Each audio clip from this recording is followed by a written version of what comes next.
In neuroscience, there are two types of perspective taking, cognitive and affective. Before we go into why perspective taking for MBA essays is important, you must think from the admissions team's perspective. Most essays are in a way a hero's journey where the applicant is always shown in a positive light, while other stakeholders are these one-dimensional characters. The problem is that all essays sound the same. In an extremely competitive application pool where everyone has a similar GPA, GMAT or GRE score, how will a reader root for you? One way you can influence the admissions team is by demonstrating empathy in your thinking. Cognitive perspective taking relies on your ability to interpret a person's thoughts or beliefs. Affective perspective taking relies on your ability to interpret a person's feelings or emotions at that time. Only Columbia Business School has explicitly asked about perspective taking through their PPIL essay. You may download FNG Math's Columbia MBA essay guide from store.fngmath.com/Columbia-MBA-essay-guide to learn how I have incorporated perspective taking into MBA essays. Even to stand out for all top schools where your essay requires narrating interactions with stakeholders, learn to mix cognitive and affective perspective taking. Cognitive perspective taking or interpreting a person's beliefs or thoughts work in essay examples where you have to negotiate for a deal or a decision and interpret the decision maker's perspective.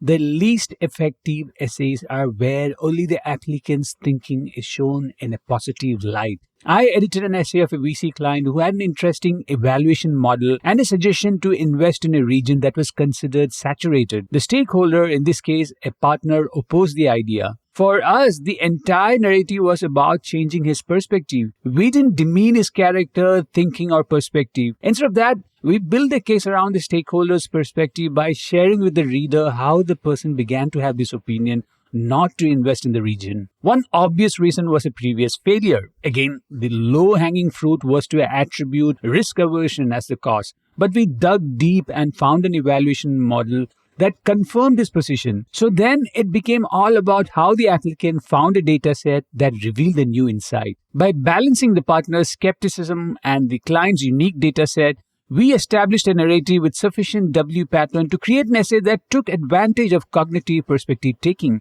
and it showed the client's maturity and empathy for the stakeholder. The second kind of perspective taking is affective perspective taking, where you are assessing a stakeholder's feelings or emotional state. The best examples I have read were all outside professional work. It's around helping a peer pick up a new skill set or overcome a cultural barrier, or in some cases overcome a personal loss like death or divorce or breakup, or even feel welcomed in a group. If you're strategic, you will mix both effective perspective taking that assesses a stakeholder's emotional state and then narrate their belief to establish why a person behaved or communicated in a certain way. If you need examples of perspective taking, download FNG Math's Winning MBA Essay Guide, where I have included 240 plus essay examples of top 15 MBA programs. You may also buy individual essay guides of Harvard, Stanford, Wharton, Columbia, Kellogg, MIT, Chicago Booth, INSEAD, Yale, Tuck, Darden, and many more top schools from store.fngmath.com. To sign up for FNG Math's essay editing service and work with me, Atul Jose, subscribe at store.fngmath.com/essay-editing. For any questions about FNG Math's editing and consulting services, reach out to me, Atul Jose, at editor@fngmath.com.